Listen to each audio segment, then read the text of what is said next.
Au château de Cadillac, par une journée de grand froid, il faut imaginer la fumée sortant des cheminées.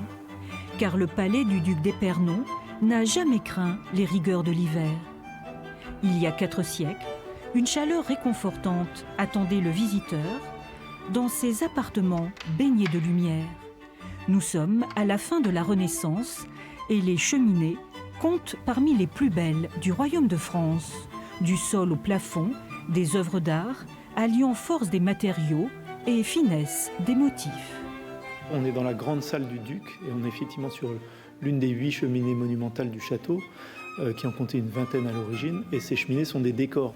Toutes ces cheminées participaient au faste, au luxe qui avait vocation à impressionner les visiteurs et les hôtes, y compris les hôtes royaux qui ont séjourné dans ce château.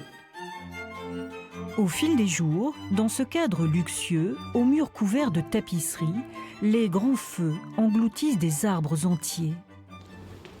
Au premier étage, les appartements ont été créés pour accueillir les têtes couronnées. Louis XIII ferait ici un passage éclair en 1620, tout comme Louis XIV en 1659. Des escales de quelques jours seulement, mais qui justifient un déploiement de faste à grand renfort de marbre français, essentiellement des Pyrénées. Vous êtes dans la salle du roi et l'appartement du roi avait été décoré à la demande du duc d'Épernon en l'honneur du roi Henri III qui avait fait de lui son favori. Donc c'est une cheminée extrêmement riche qui présente au centre le buste du roi.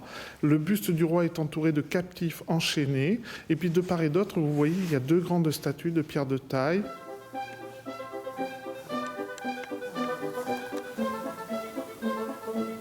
Loin de cette période glorieuse, après la Révolution française, le château devient prison pour femmes, puis maison de correction, jusqu'en 1952.